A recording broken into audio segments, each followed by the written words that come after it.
29 000 gigaoctets par seconde. C'est le volume de données qui sont, au moment où je vous parle, publiées dans le monde. Figurez-vous que cette masse gigantesque de données en constante augmentation est stockée, traitée, analysée et transformée en informations à haute valeur ajoutée. Le Big Data est né. Le Big Data, c'est pourtant pas nouveau. Par exemple, en finance, elles sont utilisées pour prévoir les tendances d'évolution du cours des actions. En marketing, elles permettent d'analyser les comportements et habitudes de consommation des clients pour un ciblage plus précis. En médecine, elles peuvent permettre de prévoir les épidémies éventuelles. Vous allez me dire, en quoi ça nous concerne nous, professionnels RH ? Devenu rôle central dans la stratégie de l'entreprise, les RH ne doivent-ils pas faire preuve d'adaptation au monde qui les entoure tout en se dotant d'outils performants ? Et si le Big Data s'avère être l'un de ces outils ? Pourquoi s'en priver ? Lui, c'est Alexandre. Ça, c'est la mallette d'Alexandre. En fait, c'est pas sa mallette, c'est la mienne. Mais bon, il a l'air plus sérieux avec. Alexandre est allé à la rencontre de Michel Montagu, directeur des ressources humaines de Randstad, et de Christophe Montagnon, directeur de l'organisation et des systèmes d'information de Randstad. La mission d'Alexandre vous permet de mieux cerner le Big Data et vous montrer comment vous pourriez l'utiliser demain dans votre entreprise. Ah oui, j'ai oublié de me présenter, je suis Erwan, directeur des ressources humaines.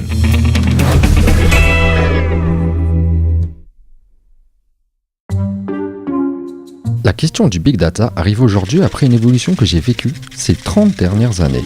Petit retour en arrière. Alors que je n'étais qu'un jeune stagiaire en ressources humaines, chargé de trier les candidatures, je ne rêvais que d'une seule chose, me débarrasser de ces montagnes de papier. Quelques années plus tard, mon vœu s'exauce, avec l'arrivée de progiciels dédiés à la paye, la formation, l'administration du personnel ou encore le recrutement. Automatisation du traitement des données et suppression partielle du papier, c'est une véritable révolution. Me voilà maintenant jeune DRH, et c'est à cette époque que le système d'information se développe et apporte un nouveau souffle sur l'organisation. Il permet à la fonction RH de se professionnaliser en renforçant son rôle d'expert et de business partner. Si je prends par exemple l'entretien annuel d'évaluation, c'était fait par chacun des managers sur des fichiers Excel qui étaient Dieu sait où, des fois signés, des fois pas signés, bon, on ne savait pas. Maintenant, avec le SIRH, on a toutes ces informations dans un même système qui sont appuyées sur des processus, des workflows qui sont contrôlés, donc qui sont pilotés en centrale, dont on peut extraire un certain nombre d'informations. Au fil des ans, on a de plus en plus intégré de nouvelles choses, c'est-à-dire des capacités à intégrer de l'information sur les gens qui travaillent avec nous. Et donc, on a de plus en plus d'informations qui sont des informations utiles, à la fois pour être capable de connaître leur parcours, leur centre d'intérêt, leurs compétences, mais aussi pour réaliser une bonne prédiction auprès de nos clients de la capacité qu'ils vont avoir à réaliser des tâches à plus ou moins long terme avec eux. Donc c'est un impact énorme, j'allais dire, sur les compétences de la fonction RH, sa capacité à expliquer, quelquefois à négocier aussi, donc à sortir de l'intuition pour aller vers quelque chose de structuré et de basé sur des chiffres. Donc à partir du moment où vous arrivez avec des informations crédibles devant un comité de direction, on vous écoute, on vous pose des questions, vous êtes crédible. Aujourd'hui, à l'ère de la digitalisation, nous voilà partis, mon fidèle compagnon et moi-même, dans une nouvelle course. À mon avis, on est passé d'un système où on était beaucoup dans l'intuition. Par exemple, j'ai l'impression que beaucoup de personnes s'en vont. Ou alors j'ai l'impression qu'au contraire, beaucoup de gens restent chez nous. Et on est passé de cette intuition à des reporting. Je sais que mon turnover est de 15%. Par contre, ce qu'on ne sait pas dire aujourd'hui, c'est pourquoi il monte, pourquoi il descend. Donc l'évolution, c'est plutôt d'aller dans le pourquoi. Et voire même dans qu'est-ce qui va se passer demain, donc dans l'anticipation. Donc je dirais qu'on passe de l'intuition à la mesure, et de la mesure à l'explication, et de l'explication à l'anticipation, voire à la prévision. Et c'est là qu'entre en jeu le Big Data, cher à de nombreux secteurs d'activité.